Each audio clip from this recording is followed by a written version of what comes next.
If you're just interested in learning a little bit more about the organization before you decide to become a member, have your whole family sign up to become a member as well, go to villagepreservation.org, learn about some of the advocacy work that we do, but I also highly recommend, whether you decide to become a member or not, to please go and check out our resources as well.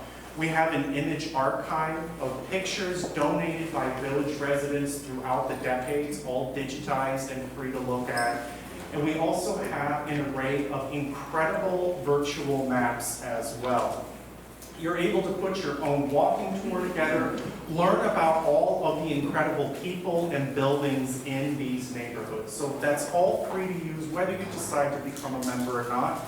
But I very much hope that you do decide to become a member, because we would love to see you at more of our programs, because Hannah and I do 80 programs a year, so we want people to show up to all our programs. But we're very happy, 80 programs a year. We are a non-stop working team. So it's very grateful to see all of you here this evening. But now I'm going to hand it over to our co-sponsor from this evening, from the Salmagundi Club, the esteemed Anthony Bell.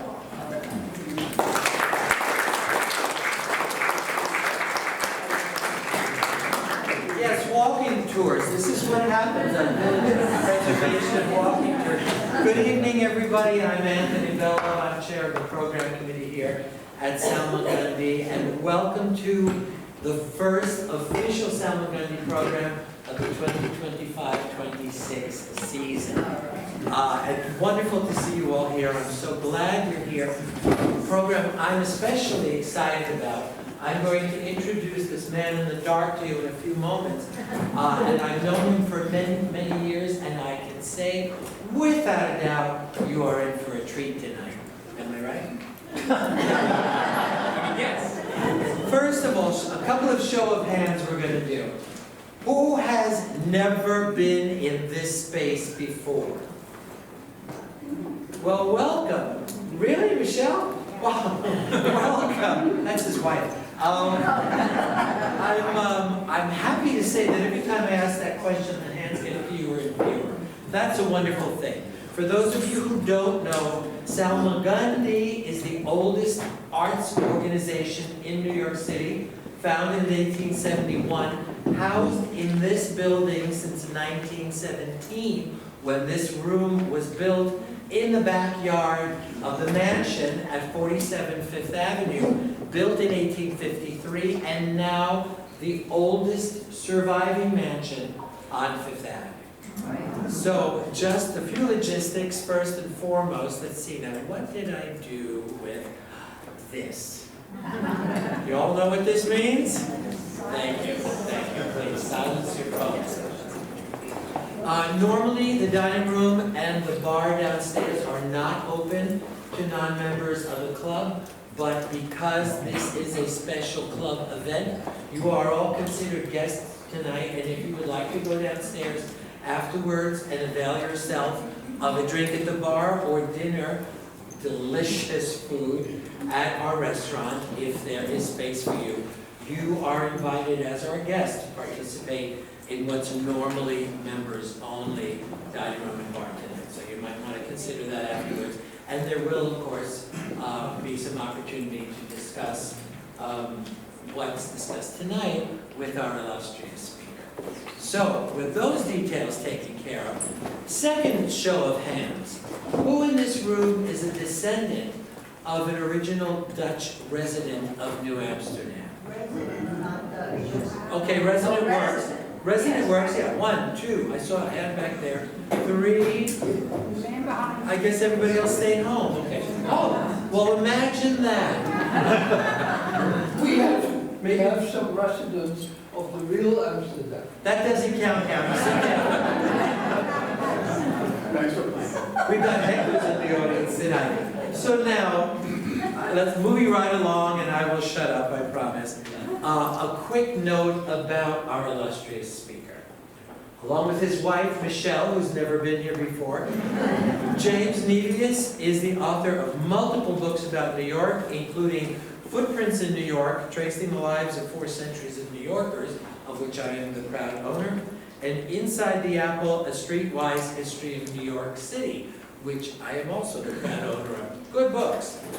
The couple is renowned for their profound grasp of New York City, then and now. In this case, it will be the then. And their escorted tours of the city are vastly popular. I'm going to interject something here that I forgot to say, and then I will continue. Do you all know why we're here tonight? Are you seeing the number up there? 1625. Happy birthday, New York. Maybe we'll sing downstairs after. Shall we do that? In keeping with this theme and with the pending anniversary, 250th anniversary of the signing of the Declaration of Independence, for what that may be worth next year, we will be doing talks throughout the course of this year on New York history. We have several exciting talks coming up. If you're not on the Salma Gundy mailing list, I urge you to join. Go to salmagundy.org, and the first thing that pops up is a box that you can fill in with your email to get our weekly notices. So there will be lots more of this, but none of it as good as what you're hearing today. Now, back to tonight. James and Michelle will be leading a comprehensive companion walking tour of Dutch Lower Manhattan this Saturday, September 27th at 10 a.m. that follows in the footsteps of these first Dutch settlers. Info on how to sign up for Saturday's tour will be presented up on the board at the end of this talk. I am so excited for tonight's presentation. Let's hear how excited you are. James, you need to...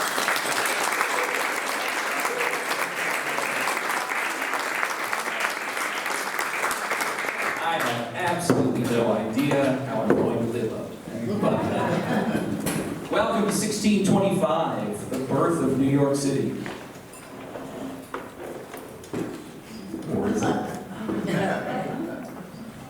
So, as Anthony has just mentioned, Michelle and I are the authors of a couple of books about New York City. Just to introduce myself, Footprints in New York and Inside the Apple, both of which are still in print, but getting harder and harder to find. It's Footprints in New York if you are interested in Dutch history, that has the most Dutch history, and it has the most Dutch history about my family. My great-great-great-great-great-great-great-grandfather was a man named Johannes Nevius, and he was, well, we'll talk more about him later in the talk. And so there are many reasons that I'm interested in Dutch New York, but certainly he is one of them. The purpose of our talk today, the reason we are here, is that this is nominally New York City's 400th birthday. But New York City's not doing a very good job of promoting this, I have to say. But is that because, well, this administration is in chaos? Or is it because 1625 was kind of a date that was picked out of a hat? Oh. So if you've ever looked at the seal of the city of New York, you see right there at the bottom, it says 1625. And 1625 is there because it has only been there since 1977. If you are at all familiar with the seal, and you will find this carved into the sides of buildings and on anything pre-1977, the seal of the city of New York says 1664. And 1664 makes sense because that was the year that the English military force took over New Amsterdam and it became New York. And so if you're putting something on the bottom of the seal of the city of New York, 1664, well, that makes sense. I can't really see the slides, that's why I follow along on my phone. What's significant about 1977? Well, what's significant about 1977 is that we were going patriotic crazy in America, leading up to I don't know if you remember all of this stuff. These are the mildest pictures that I can find about the bicentennial. But America was bicentennial crazy. And New York City has had a bit of a inferiority complex. You wouldn't think it. We're the biggest city in America. We're the best city in America. We're the largest city in America. But every time something honors Philadelphia, or Boston. Yeah, see, I already get groans from the crowd. And so we're having all of this going on in 1976 about rah, rah, rah, and the revolution is not very New York-centric. That's not new. Back in 1876, 100 years earlier, there had been a World's Fair down in Philadelphia. And we were absolutely chagrined that that did not take place in New York City. So we started calculating. Now, we can't really compete with Jamestown, Virginia. I mean, 1607, the founding of Jamestown, is the first European permanent settlement in the New World. So we can't really do much about that. But this is New York City. That's Jamestown. So let's forget about that. So we started to think about ways that we could honor the fact that we were not just older than America, but much older than America. And so the, why am I blanking on his name? Who was the head of the Board of Estimate at the time, suggested, kind of for no good reason, that 1625 be picked as the date of the city's founding. And I think that reason was because since 1926, there's been a flagpole down in Battery Park. It's called the Netherlands Memorial Flagpole. And if you read the side of the flagpole, I'm supposed to be reading this slide, it says, on the 22nd of April, 1625, the Amsterdam Chamber of the West India Company decreed the establishment of Fort Amsterdam and the creation of 10 adjoining farms.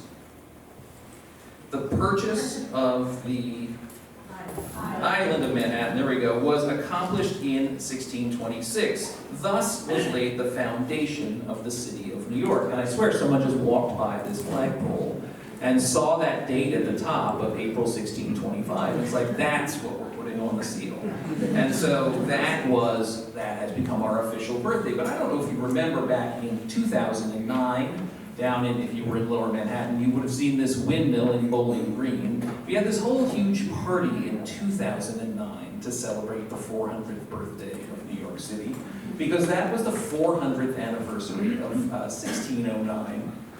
And the one in 2009 was kind of small potatoes. I mean, the King of the Netherlands, he was then the Crown Prince, came and he gave a bike tour, and there was a lot of hoo-ha. But back in 1909, New York City threw the biggest party it has ever thrown in its history for the 300th anniversary of Henry Hudson's arrival and sort of the centennial of the invention of the steam engine. So it was called the Hudson-Fulton Festival. There they are in the center of that slide. That's Hudson and Fulton. And Henry Hudson, just to tell this story kind of briefly, he arrives in a ship called the Half Moon in September 1609. Now, Henry Hudson takes 4 voyages of discovery, and we're not really going to talk about the top 2. The first 2. His first 2 voyages, he's an English captain, he's working for an English mercantile outfit, and he is trying to find a way to sail over the top of Russia in order to have a shortcut to the Spice Islands. I'm not going to bore you with all these details. I'm only going to bore you with some of these details. But in 1580, there was a thing called the War of Portuguese Succession. And a man named Philip II, the King of Spain, was put on the throne of Portugal. And at the time, Spain and the Netherlands were bitter enemies. And the Netherlands used to get all its spices from Portugal because Portugal had a monopoly on the spice trade in the East Indies. Well, now that Philip II is the Portuguese king, the Dutch can't trade with the Portuguese anymore. And so the English had been looking for a shortcut to the Spice Islands, which they couldn't find. And now the Dutch are suddenly looking for a shortcut to the Spice Islands. They didn't know how to get there. There was a trade, maps were highly guarded. It was a trade secret. But in 1692, a cartographer named Petrus Plancius published this map. which shows in exact details the route to the Indies. And so off the Dutch went, first in 1595, and then again in 1598, and they found something called the Dutch East India Company, or in Dutch they call it the Volk. And these are the Dutch East Indies. These are all of the things that you could get. These were more valuable than any other commodity except precious metals. And so, back to this guy. Oh, this is the route. So the problem here, I know I was going to tell you something. This is how long it takes. So a ship that leaves the Netherlands on April 2nd makes it to the Canary Islands by April 16th, doesn't cross the equator until June 4th, gets to Madagascar in October, can't leave Madagascar for 6 months, and doesn't get to the East Indies until June of the next year. That's the one way. Then they have to collect all the spices, load them up, and return. So, now back to this guy. He's twice failed for the English to find a shortcut to the East Indies, but he sells himself to the Dutch. He's like, no, I've got this great idea. We can sail over the top of Russia, we can pop out, we'll be at the East Indies. And they're like, sure. So they equip him with this ship called the Half Moon. And what happens is that he tries to sail over the top of Russia. Spoiler alert, that doesn't work. And he has heard from his friend John Smith of Pocahontas, Jamestown fame, that there is a river in North America that is the Northwest Passage into the Pacific Ocean. So, on trip number 3, he's like, okay, I can't go over Russia, this is clearly not working. So he turns around and sails across the Atlantic, and on September 10th, 1609, they probably get to hear the 10th, fair weather, we rode till 12 o'clock, we weighed and went over and found it should all of the middle of the river, for we could find but 2.5 fathoms. So they think that they maybe have found it. September 11th, 1609, fair and very hot weather. They probably get that far. September 12th, they're anchored probably off somewhere right around here, if we were to just go over to the Hudson. And September 13th, they continue heading up the river. They do not find the Pacific. That red dot is the headwaters of the Hudson River. He at least gets a river named after it. And if you're at all familiar with the river, it is brackish and tidal and navigable up to Troy, but that's it. So they get up to around Albany, the Albany/Troy area, and they turn around. So that's trip number 3, and you can see it on the map there where they come down. Trip number 4 is the one in blue, where he ends up, his crew is finally so sick of this, that they put him in a boat with some other sailors and his son, and they cast him adrift. Poor Henry Hudson. And he is never heard from again. But, between trips 3 and 4, he goes back and he says, look, I didn't find a Northwest Passage, but I did find this. Our friend the beaver. Beaver pelts were the second most important luxury good in Europe at the time. Every time you look at a Rembrandt painting or a Frans Hals, that hat is made of beaver fur. And it was trim for collars, and it was leather for boots, and it was incredibly important. And beaver are endemic to Europe, but they had been hunted nearly to the point of extinction. So Henry Hudson goes back and says, it's teeming. The Hudson River, he called it the Great River Between the Mountains, but that's too long. The Hudson River is teeming with beaver. And they are so important to the economy of New York City that even still to this day, here's our seal, 1625, you see a Dutch windmill in the center of the seal, and at the top and the bottom, those are not rats. Those are beaver. So, in some ways, we should have the seal say 1609, not 1625, because without Henry Hudson stumbling into the not Northwest Passage, would we be here? So that's one candidate for our birthday. Now, he goes home and he says, oh, it's teeming with beaver, it's one of the most beautiful places you've ever seen.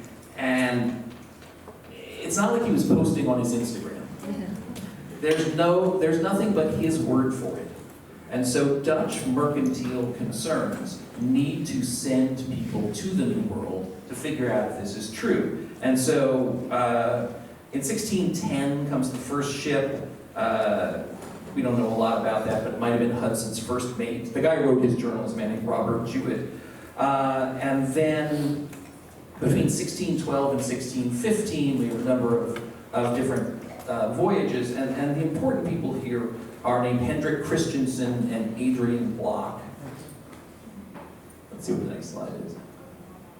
And a man named, God, what is his name? Juan Rodriguez, blanking on his name there, who was the first non-indigenous person to ever overwinter on Manhattan Island. We don't know very much about Juan Rodriguez. He is now honored over the section of Upper Broadway, which is called Juan Rodriguez Way. He is often depicted as a black man. He may well have been a black man. He was also constantly fighting with other people. All Dutch people were constantly fighting with all other Dutch people. I don't mean to cast aspersions on your ancestors or mine, but if you study this period, it's nothing but people fighting with each other. And maybe that's just the way history gets written, because if you're nice all the time, you get written out of history. And if you sue your neighbor because his goat ate your tulips, you end up in the historical record. But it seems like Juan Rodriguez, Adrian Block, all these people were constantly fighting, and they called him Black Juan. But that turns out also to have been just a kind of typical insult of the time. And so there's no actual evidence whether he was or was not a black man. But just so you know, you often see him depicted as a black man. So he's the first person to overwinter, and in their trip of 1614, Adrian Block and Hendrik Christensen come. Christensen goes up to Albany, where he establishes Fort Nassau, which is the first Dutch fort in what will become New Netherland, which is the name of the colony. And while he's up there doing that, Adrian Block's ship, the Tiger, catches on fire and burns down to the waterline. And so he is now trapped on Manhattan Island with no ship, and Christensen's up in Albany. And they actually found pieces of the Tiger when they were excavating for the subway, that Cortlandt Street that runs through where the World Trade Center stands. We assume this is pieces of the Tiger. They are in the collection of the Museum of the City of New York, though they are rarely on view. So, Adrian Block and his crew get to work building a new ship. It absolutely did not look like this. These historicizing postcards from the beginning of the 20th century are a hoot. This one's bad, but this one's really bad, because that's Hendrik Christensen trading with Plains Indians living in teepees. Absolutely none of them existed in the Hudson River Valley. We do know he had a lot of contact with indigenous people. He actually captured and enslaved 2 Native Americans and took them back as pets to Europe with him. So that's Hendrik Christensen's claim to fame. Adrian Block gets his ship built. This is a replica of it. It's called the Onrust, the Restless. And he goes on to create the first map of this area, the first really good. And again, I said this earlier, maps were trade secrets. Maps were extremely important. And it's really hard to read, but that says New Netherland on it. And so that is Adrian Block on behalf of his Dutch bosses, another Dutch word, asserting authority over a huge swath of this. I mean, Block Island he named, Rhode Island he named because it had red earth. It just means red island in Dutch. So 1614, the year that he did all that, would be a great date to have at the bottom of the seal. I think 1614 would be a fine birthday for us to be celebrating. So here's the extent of the colony that results from this, New Netherland. And you can see that it basically runs from whatever that is, I can't see the arrow. That is the North River. That's the Hudson River. The Dutch called it the North River. If you look at navigation charts well into the 20th century. Its official name still remains the North River for a very long time. So the Dutch claimed that everything up the North River was theirs, everything up the South River, which is coming in from Delaware Bay and in, was theirs. Everything up the Connecticut River, which they called the Fresh River, was theirs. And for good measure, they built an outpost on what they called Dutch Island, right off the coast of Newport, Rhode Island. So everything from today's Newcastle, Delaware, through the middle of Rhode Island was, as far as the Dutch were concerned, their territory. So that's 1614. And then come the Pilgrims. So 1620, September 16th, 1620, the Mayflower leaves Plymouth, England, not en route, as this map quite nicely shows how they end up in Plymouth, Massachusetts. That is one of the weirdest coincidences in all of history. They weren't supposed to leave from Plymouth, England. Plymouth, Massachusetts had already been named prior to their arrival. None of that was supposed to happen. In fact, they weren't supposed to go to Massachusetts at all. These are the claims and charters of the London Company, which controlled Virginia. And if you zoom in on this, you can see that the line of the northern border of Virginia runs kind of through the middle of New Jersey. And Virginia thought it ran basically from Florida to New Jersey. And the Pilgrims did not have a super great grasp of geography. Again, maps are trade secrets. They didn't know what they were looking for. So they had decided that they were going to settle at the mouth of the Hudson River. And so the Pilgrims, when they left Plymouth, England, were headed here. And it is only because of bad weather, poor planning, and the fact that they left way too late that they did not end up here. So you can see what the Mayflower actually does. It gets to Cape Cod, it starts heading south. They're like, nope. They head north, they go into the bay, and they ultimately end up in Plymouth. And for the Dutch, this was a godsend because they had dodged a bullet. If the Pilgrims had settled on Manhattan, it would have been right in the center of what the Dutch considered their territory. And so they would have started out already having to have a fight with the English. And Thanksgiving would be totally different.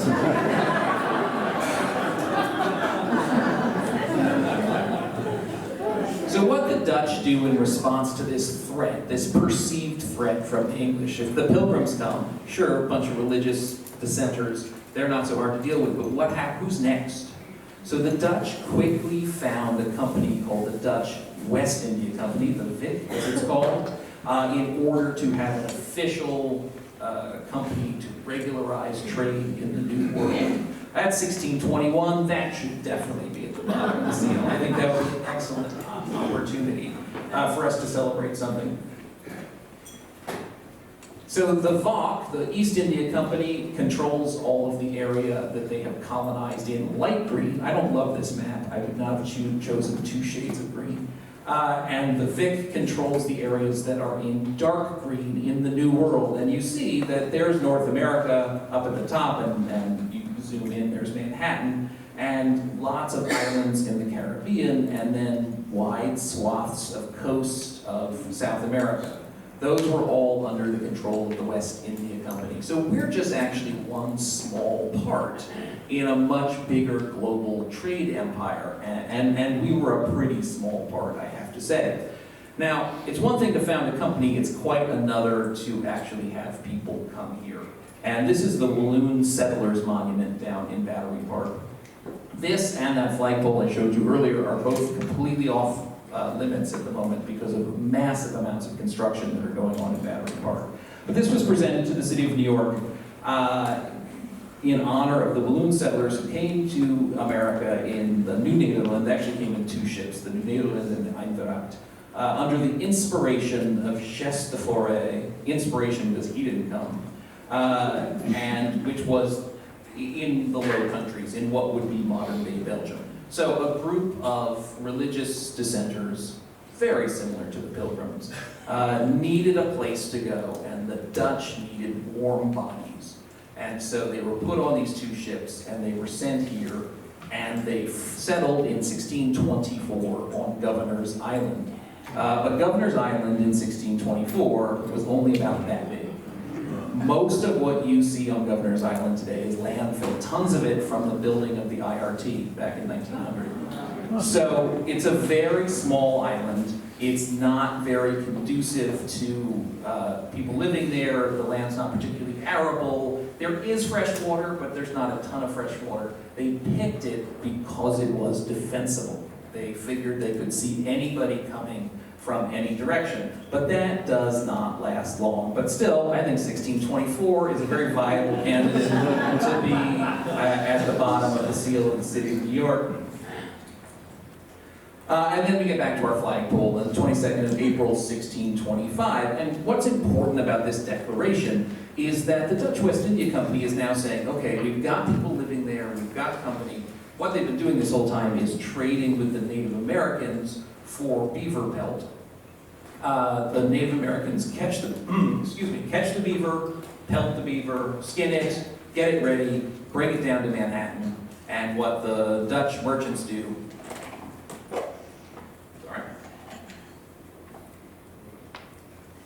is simply load it onto boats and send it home. So they're deciding that this is a big enough enterprise that maybe they should move to Manhattan. And when they talk about declaring that they want to build this fort, that's a fort originally intended for everybody to live inside. So that was going to be the, it. So I'm sure I had a reason I wanted to show you this slide. Oh, did I go backwards? That's why.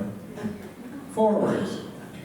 So our first depiction of the fort comes in our very first depiction ever of New Amsterdam, of Manhattan Island, which is published in 1627, but was probably drawn in 1625, or maybe 1626. Now, the first thing you should note about this drawing is that it's backwards, so we're going to flip it. So that's New Jersey, what we call New Jersey at the top, and that is Corlear's Hook at the bottom, sticking out into the East River.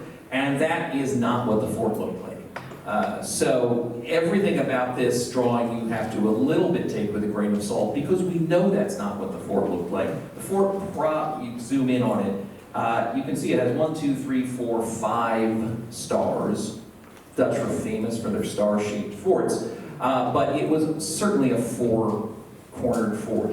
It probably looked a lot like this one, which is down in Recife in Brazil. And we know that because it appears in great detail on the 1660 map of New Amsterdam called the Castello Plan. And there it is, and you see the 4 corners of the fort. So, as I said, original plan, everybody's going to live inside the fort. That's obviously thrown out the window instantaneously. And when you look at this picture, you can see a few houses scattered around in lower Manhattan, one windmill over there by the Hudson River side, and it's a cute little village.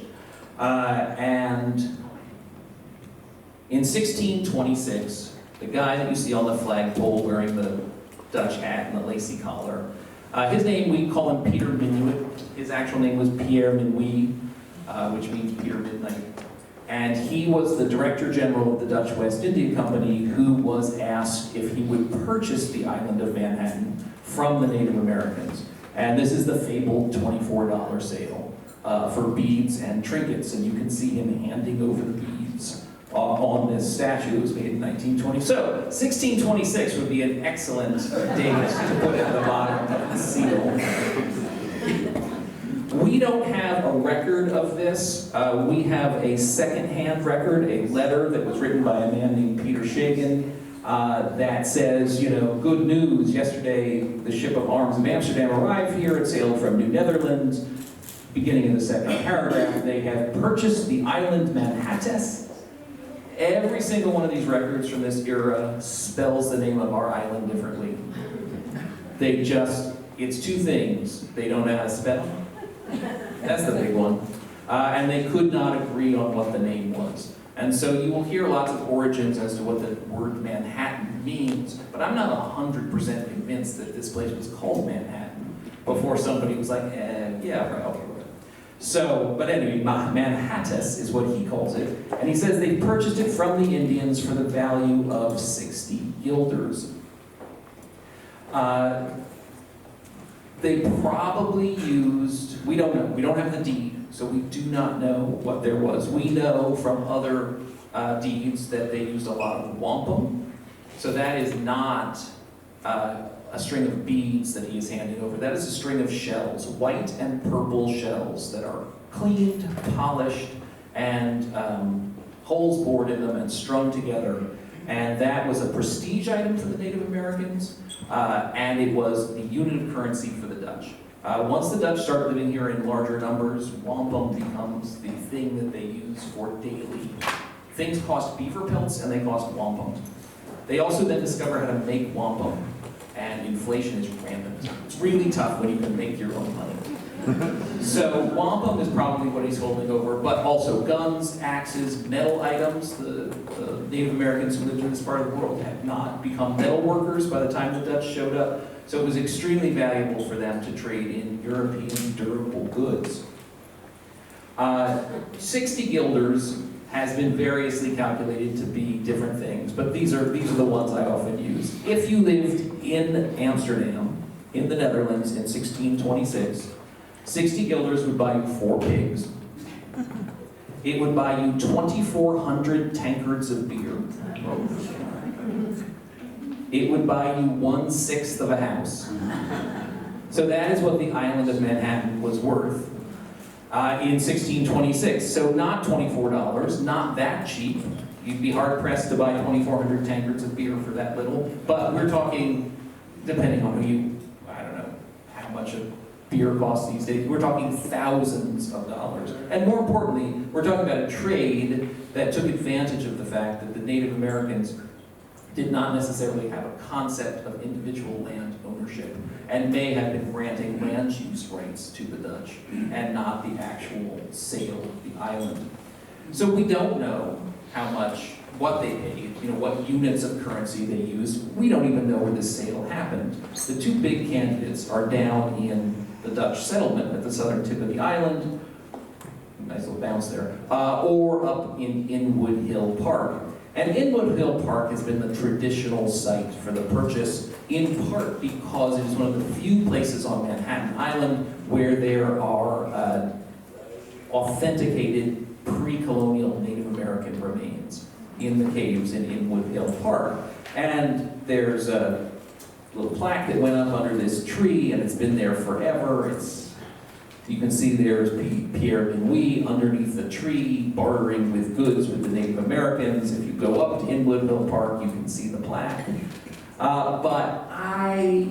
Unless we someday discover that it's a specific band of Native Americans that happened to live in this area, or the ones with whom Pierre Minuit was doing the trade, I don't think it happened up there.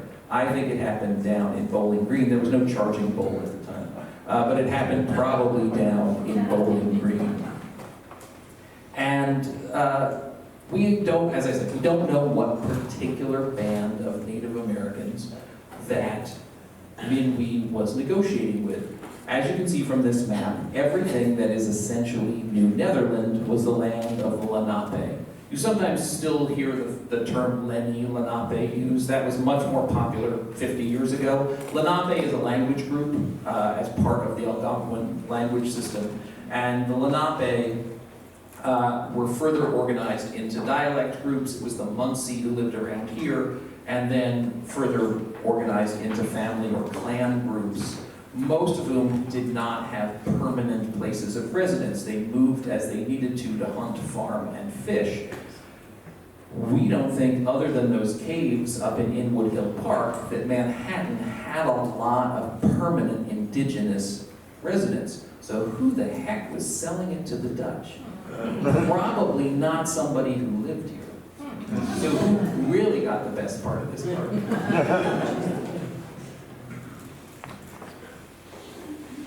So we buy the island, director generals come, director generals go, and what I kind of wanted to wrap up with was what I think of as the last possible date for the birthday of New York City. What you're looking at in this picture is the old city tavern of New Amsterdam, which in 1653 became the City Hall of New Amsterdam.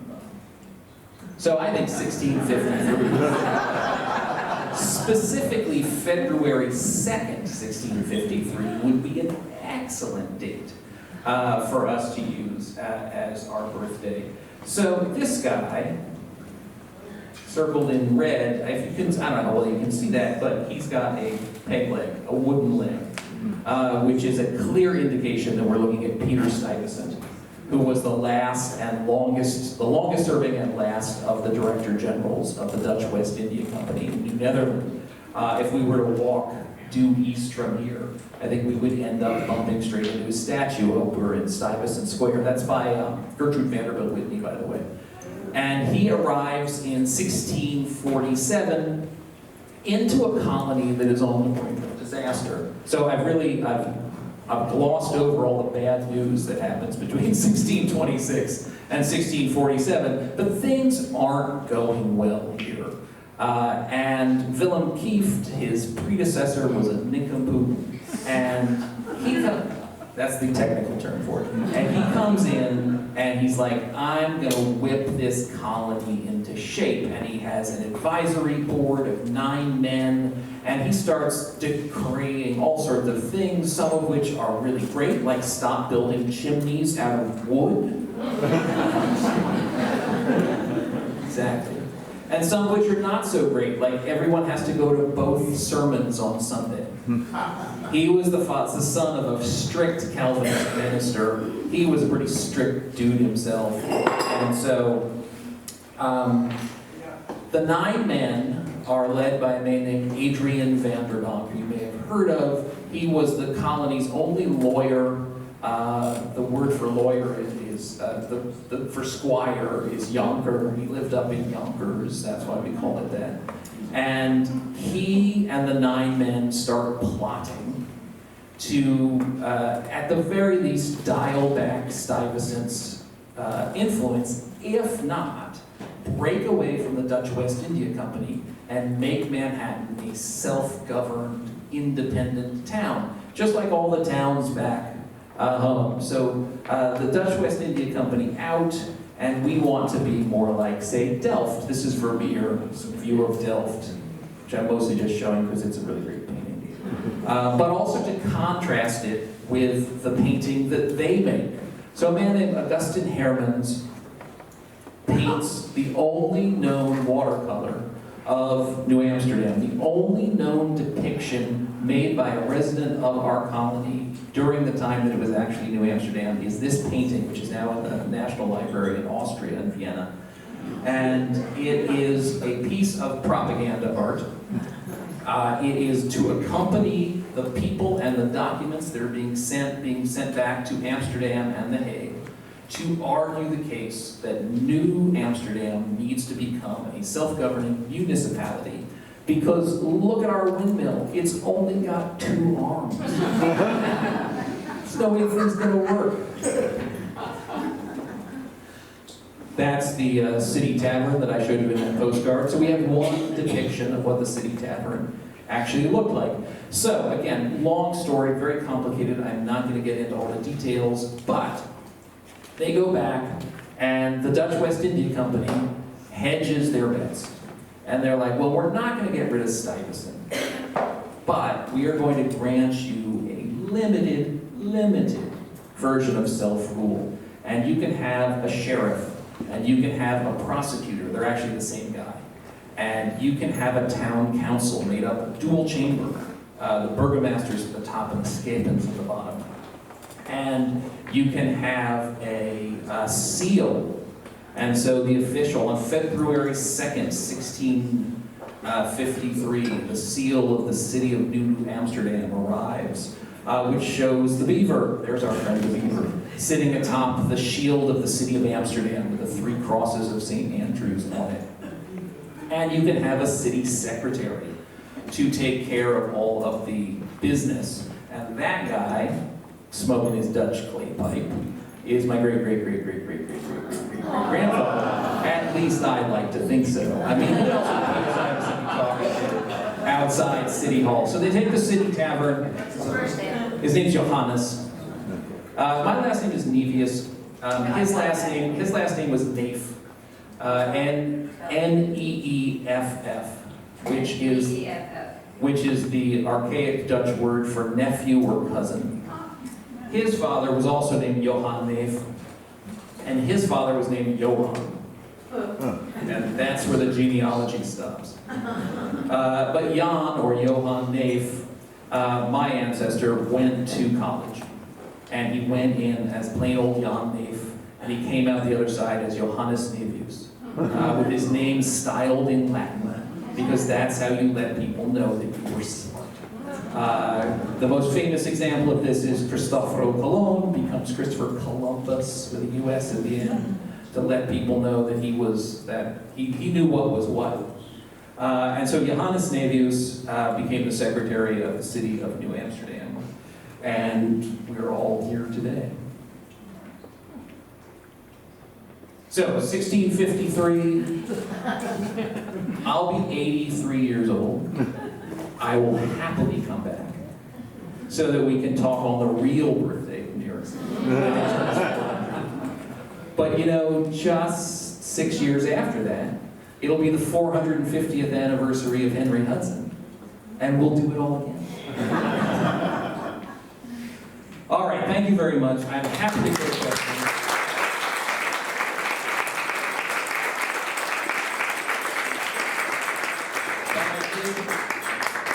I did want you to know that Michelle and I are going to be tromping around Lower Manhattan on Saturday morning. And if you are interested in joining us, it's $30 a person plus annoying fees that I can't get rid of, to sign up. And if you point your phone at that QR code, it should bring up a page that will both let you register for that, or if you're not interested in that, simply register to be on our mailing list.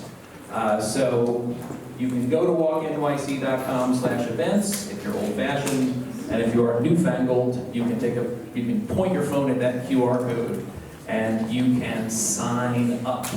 And we have some spaces left. It's filling up, but if you're interested, act sooner rather than later. That's this Saturday at 10 a.m. And I'm happy to take any questions if anyone has any. And Anthony's going to start. See, but before we start with the questions, was I right? Was that a great talk?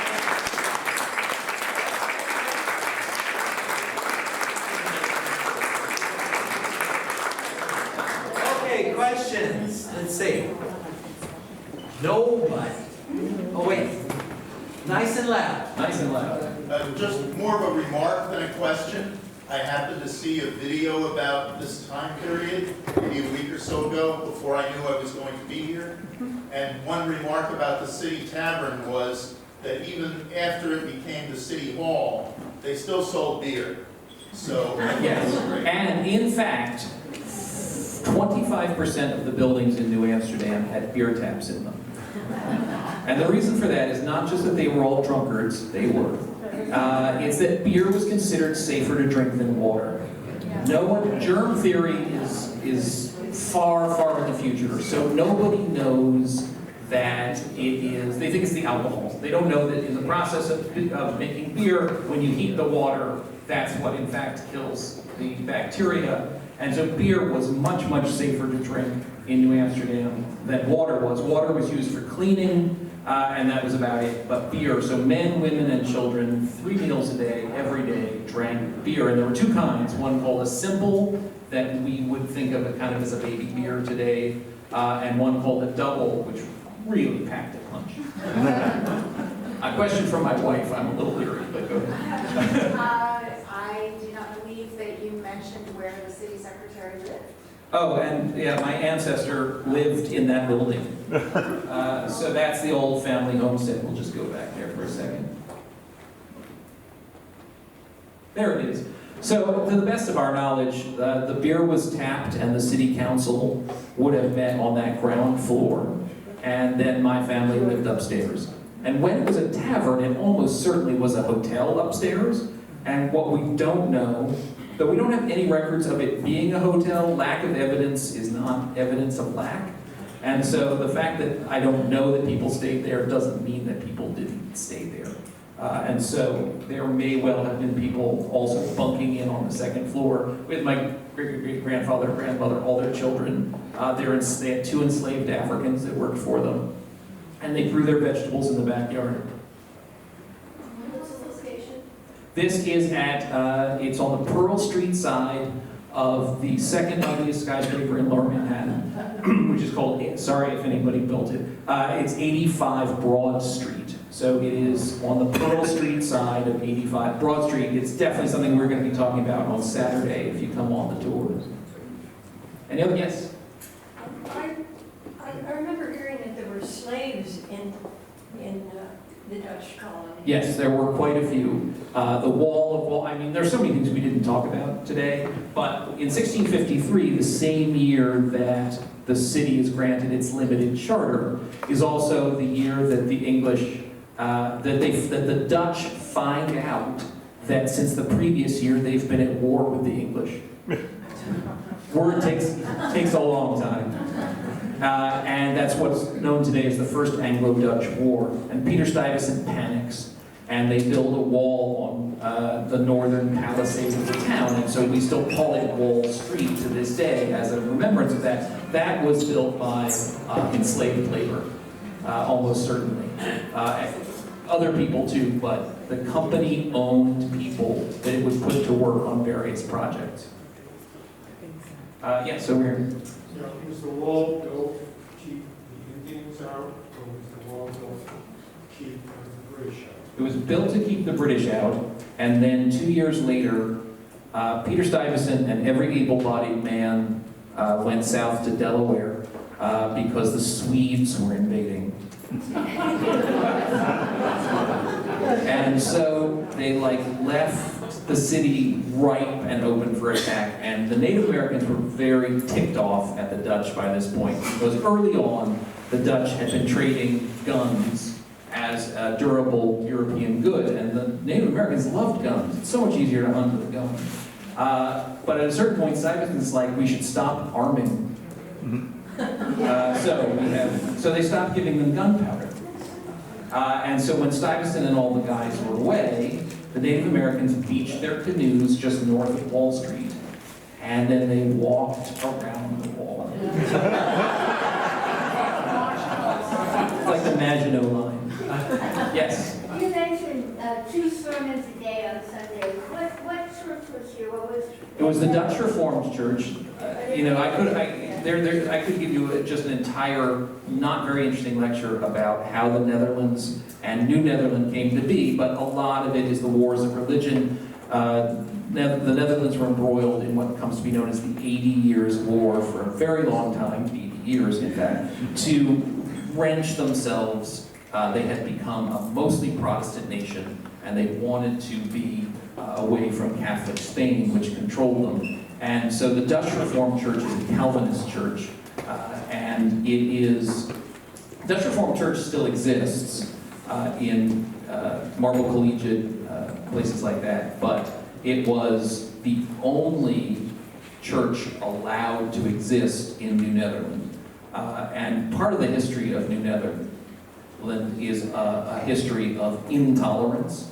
We think, there's this myth of, I don't want to cast aspersions, again, on my own ancestors, but the Dutch were very tolerant in many ways, and were very intolerant in many others. And one of the things when this colony is falling apart in the 1660s, one of the many wedges that's being driven into it is the arrival of, say, the Quakers.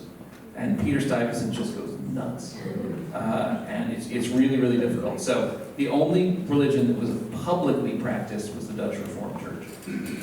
What Yes? was the population of the Dutch colony at its height in the 1660s? And what was the size of the garrison that protected it? So the city of New Amsterdam clocked in at about 1,500 people, but it is unclear to me when that census is taken how many of those people live inside, south of Wall Street, and how many of those people live scattered around.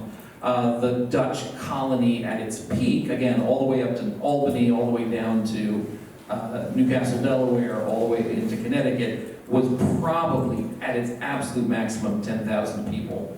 The number of people in the garrison, one of the reasons why the Dutch surrender in 1664 to the English was that the garrison was so small. And so if you read, I don't necessarily recommend this, it's not fascinating stuff, but if you read the correspondence between Peter Stuyvesant and his bosses, a lot of it is constant begging for reinforcements. And the Dutch West India Company go, well, you know, doesn't seem so bad to us. We're, 6 months away by ship.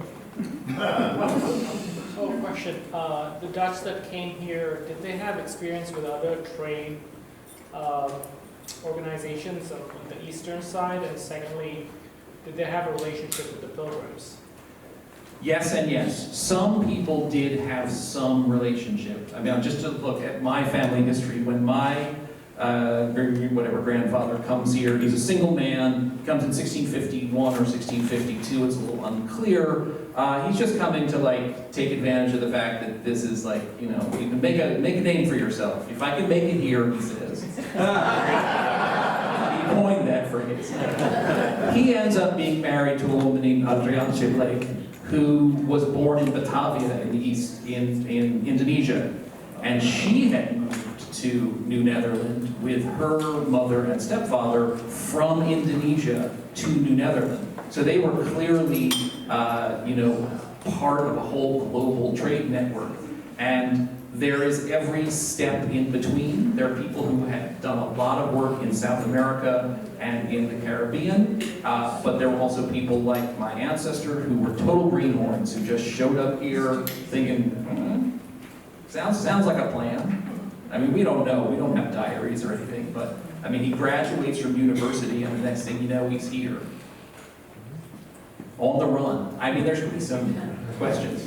One question was experience, and the other question was? The Pilgrims. The Pilgrims. So there was a lot of correspondence between Plymouth Colony and New Netherland, in part because they were both in many ways on the same side. Here we are in the wilderness, in the New World, in an unknown land, facing common perils, and so we hang together, or surely we'll hang separately sort of thing. But there was also definitely the English sizing up the Dutch, and the Dutch sizing up the English. And one thing that happens multiple times in the history of New Netherland is English people coming from Rhode Island, Connecticut, Massachusetts, and settling in New Netherland because they have to get out of Connecticut, Rhode Island, Massachusetts. For whatever reason, the Puritans are too puritanical. It's probably an easy answer.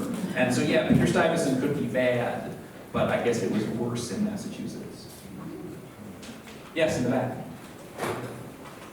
What do you think would have happened had the Dutch settled in Brooklyn instead of Manhattan? Well, they did. So my other great-great-great-great-great-grandfather was the first pastor of the first church in Brooklyn. A guy named Johannes Polhemus. He's a weirdo. We're not going to get into that story. Again, no offense. Yes, so the problem with Manhattan is it's not arable land, and there's no good fresh water, especially southern Manhattan. Like lower Manhattan, you dig a hole in the ground for a well, and there's a very good chance it's going to come up salty, because the East River isn't a river. It's a tidal estuary. And the Hudson River is salty all the way up to Troy. So it is once you get up, and again, it's hard to conceive of these things in modern terms. When I'm talking lower Manhattan, I am talking Wall Street and below. Like going all the way up to what today we would call, the Civic Center where the courthouses are. Oh yeah, I'm not going up there. That's too far out of town. There was fresh water up there. And in fact, someone, I'm pretty sure, I don't think I'm making this up, sold it door to door. So like Poland Spring.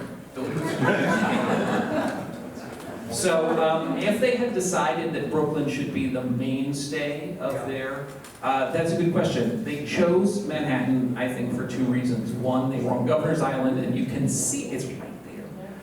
And two, it is incredibly well defended. You can defend it from the Hudson River side, the East River side. The fort was right at the lower tip of the island. And so they really thought that this was, no matter who was attacking them, the Portuguese, the Spanish, the English, those were their big concerns. Again, remember the Native Americans were, by and large, their trading partners. And so they were concerned, because any trading partnership can go south, but they were more concerned about other European colonial powers, and they thought that Manhattan was a defensible position. All right. Oh, one more. Same. I promise this will be the last. I promise this will be the last. David Crosby, that his ancestors, well, were with your ancestor. Okay. Yeah. Yeah. I mean, there's a lot of us out there. Yeah. It's cool. It is cool. I mean, and some of us have stayed famous because our names are famous, like Roosevelt and Vanderbilt and people like that. Their names are perpetuated, but there are many more Dutch colonial people who they became farmers. I mean, the story of my family is that generation one was in Manhattan. This ancestor we've been talking about, when the English take over, loses his job because he speaks Latin, and he speaks French, and he speaks Dutch, and he speaks German, but he does not speak English. So he loses his job as city secretary. He ends up running the ferry between Brooklyn and Manhattan, and so lived where Grimaldi's Pizza now is. So that's basically where he would have lived. His children stay in Brooklyn. Their children moved to New Jersey. Their children moved to Kansas, or great-grandchildren moved to Kansas. And so it's this sort of like, but they're all farmers. And so it's like years and years of farming until I decided not to be a farmer. No, I wasn't the first, but it was, and that's the story of many, many Dutch families that we don't know of, except in street signs. All right, thank you so much.